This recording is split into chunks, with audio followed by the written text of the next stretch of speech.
Hello all, this is Kia of Kia Comments and I am back with another video. Today I'm not going to be doing a book review. Instead, I'm going to be doing a commentary on books that are coming out in 2015 or that have already come out because we are at the end of January that I really want to read. I'm going to be giving a brief synopsis of the book and discussing the authors of the books that I really want to read and saying why it is that I am interested in reading each particular book. The books that I am going to be covering are strictly literary fiction. I do have a list of poetry books and young adult books as well as graphic novels that I want to read, but today I'm just going to be concentrating on the books of literary fiction coming out in 2015 that I am excited about. So let's get started.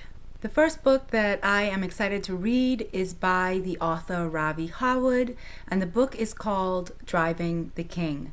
The book follows its protagonist, Nat Weary, who is the best friend of Nat King Cole, as he serves as a bodyguard and driver for Nat Cole.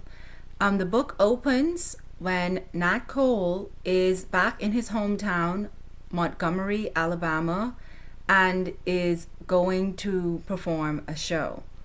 Nat Weary, at the same time, is planning to propose to his sweetheart at the show, and Nat Cole, Nat Weary's friend, has agreed to sing a special song when this proposal takes place. Before this can happen, however, a white man attacks Nat Cole, and Nat Weary gets in the way of that attack and is sentenced to prison for 10 years.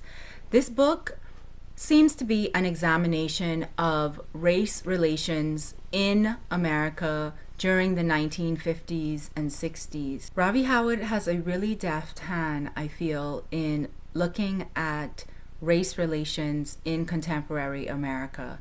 His first novel, Like Trees Walking, depicts the last lynching in America, which was in 1981. He fictionalizes that historical event, and he has done a similar thing with Nat Cole and Nat Weary, fictionalizing this iconic figure in America and looking at how this figure moved throughout America at a time when a lot of racial tensions were coming to bear and when a lot of racial progress was being made in America. The next book of interest on my list is The Country of Ice Cream Star by Sandra Newman.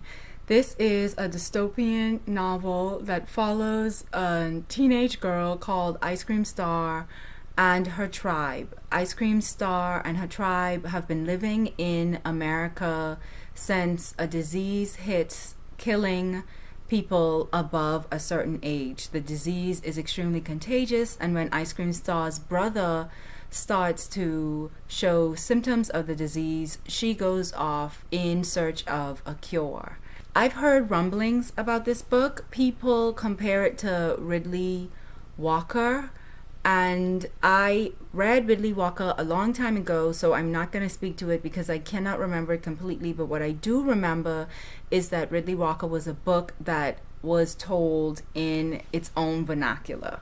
And I'm told that The Country of Ice Cream Star is a book that is told completely in dialect.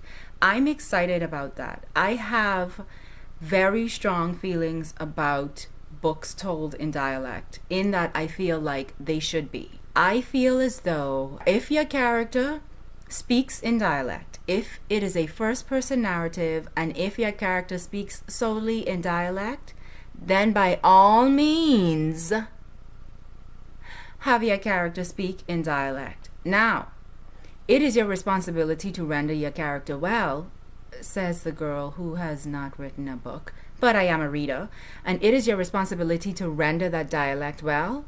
But I am extremely irritated by readers who do not A, want to take the time to read dialect, B, who judge the novel as being simplistic because it is written in dialect, and C, feel as though in some way, shape, or form dialect hinders a novel. If I have a character that I know normally would speak in dialect and yet they are speaking in standard English, I feel that that hinders the novel.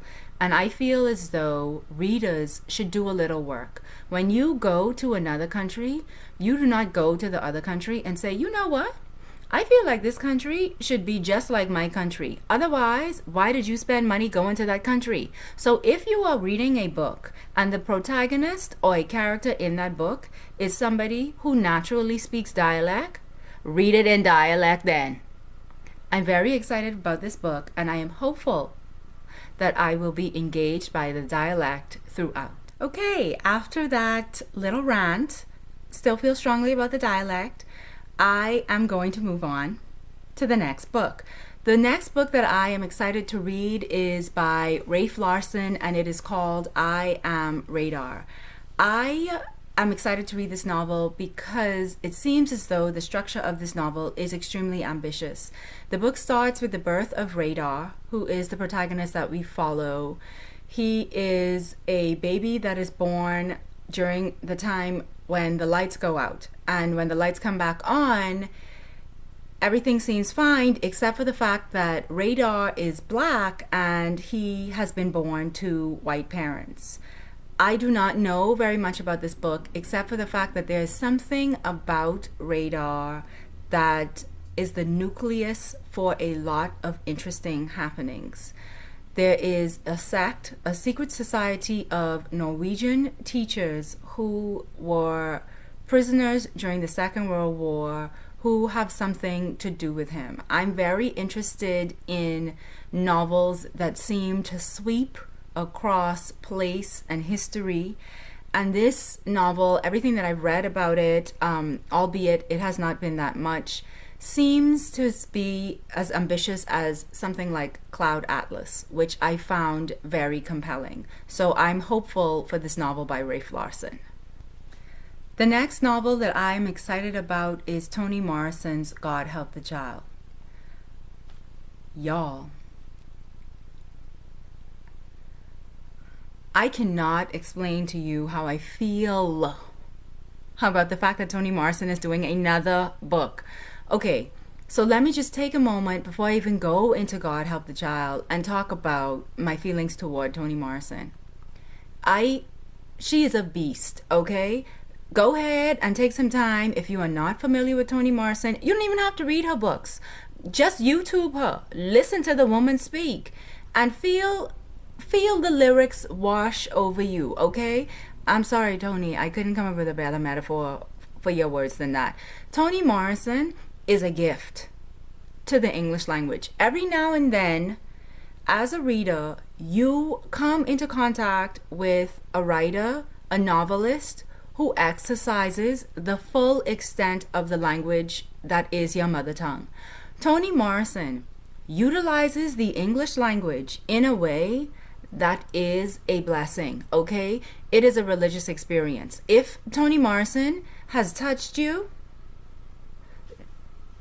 you have been taken somewhere. Just say hallelujah for Toni, okay? Just praise the Lord for Toni. For those of you who have not been touched, I feel sorry for you. I mean, maybe another novelist does it for you. You know, John Updike, that's another novelist who could work out some of the English language. And don't get me even started on some of them old school British writers. Thomas Hardy, he could work it out too. But anyway, back to Toni. God Help the Child is a book that I am extremely excited about.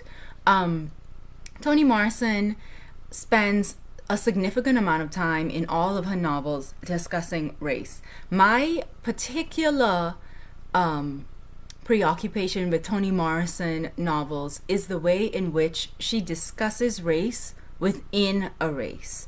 So in Sula, for example, Toni Morrison not only looks at the friendships between women, but she looks at racial discrepancies between black women within the black community. Similarly, here in God Help the Child, Toni Morrison is looking at a mother and daughter relationship where it seems as though race, the mother being light skinned and the daughter being dark skinned, is a kind of schism between the two women. The daughter, whose name is Bride, is the protagonist, and we follow Bride, who is extremely successful in her current life. And we see her, it seems, I don't know because I have not read the novel, it seems as though she devolves in some way, or dissolves maybe. And that dissolution or that devolution has to do with the trauma of her early life, which is very much entrenched in this complicated relationship between her light-skinned mother and her light-skinned mother's reaction to her dark-skinned girl self.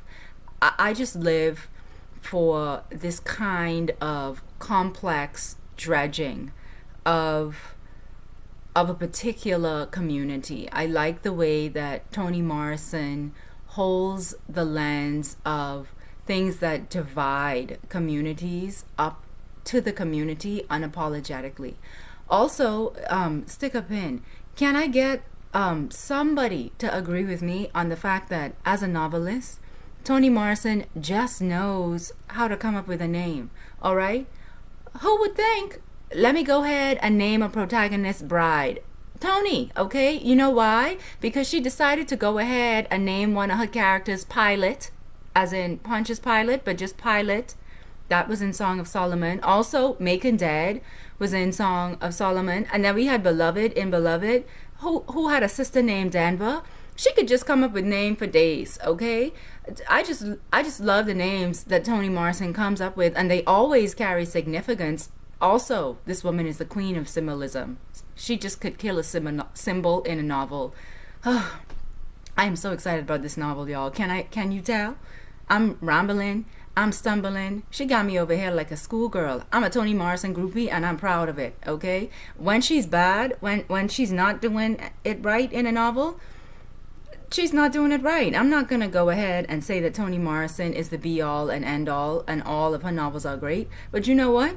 Even when they bad, I buy them, because every now and then you get a line where you're just like, okay, you know what? The whole story wasn't good, Toni. But for this line, that $15 was almost worth it. Almost. Because I'm cheap.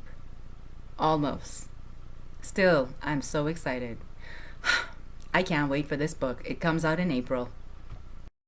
The next anticipated book is a book called Young Skins by an Irish writer called Colin Barrett. I stumbled across Colin Barrett actually when I was stalking another Irish writer by the name of Kevin Barry. Kevin Barry was a writer that was introduced to me by my roommate and her Irish boyfriend, and I fell into this hole that I usually do when I find writers that I like, where I stalk the writer. I want to know everything that they wrote. I try to find everything that they wrote on the web. I take out their books from the library or I buy them.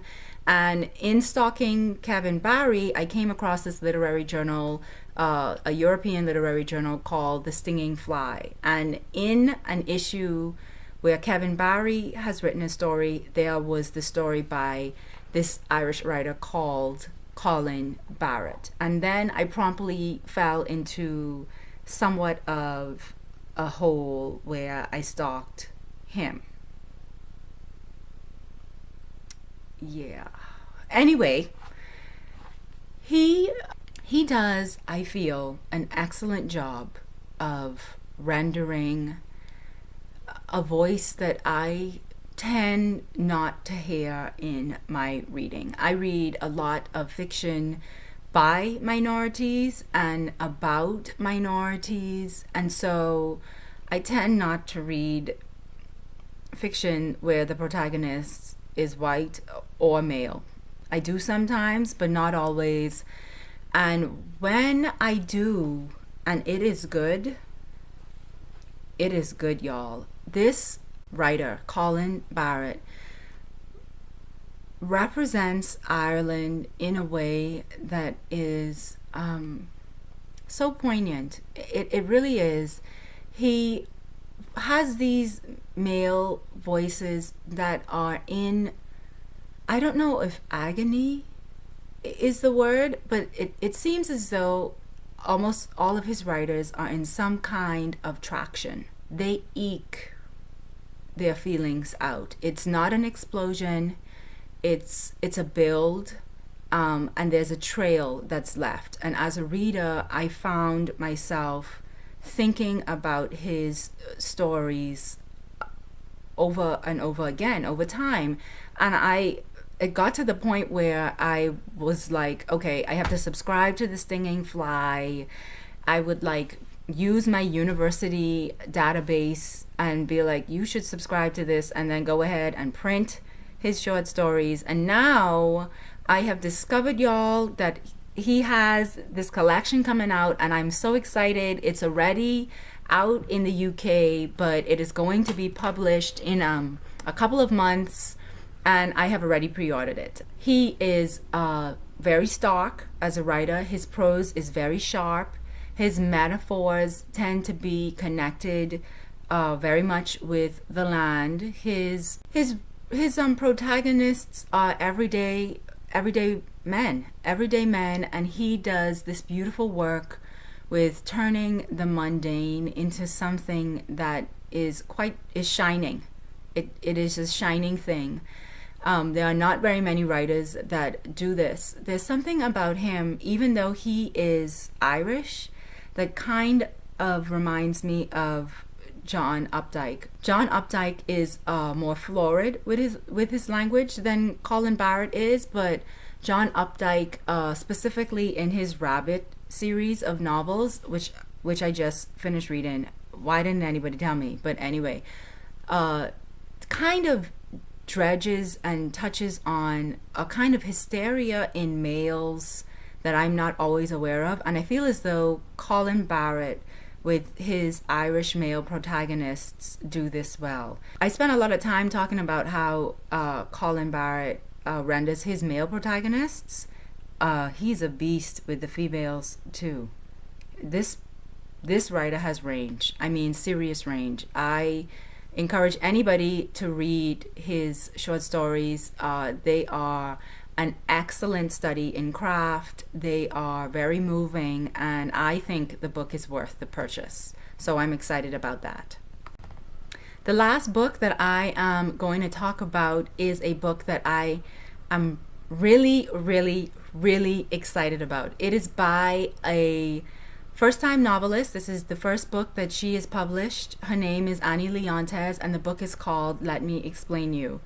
I have a personal friendship with Ani. She is a very good friend of mine, and I respect her to the utmost, and I deeply admire her as a writer. Y'all, she is just a boss. She's a boss, and the book is going to be bomb. I'm really excited about this book because it touches on themes that deal with father-daughter relationships. It deals with lover-to-lover relationships. It deals with sibling relationships. But more specifically, I am interested in this book because it deals with feelings of displacement. It deals with the ways that individuals come to terms with where they're from and who they are of, and how that affects you, and how you can make a choice for that not to affect you. Ani Leontes is a fiction writer, but she is also a poet, and she can be a surrealist in her writing as well. And because of it, her writing is extremely textured, and it is extremely tactile, and it is extremely evocative.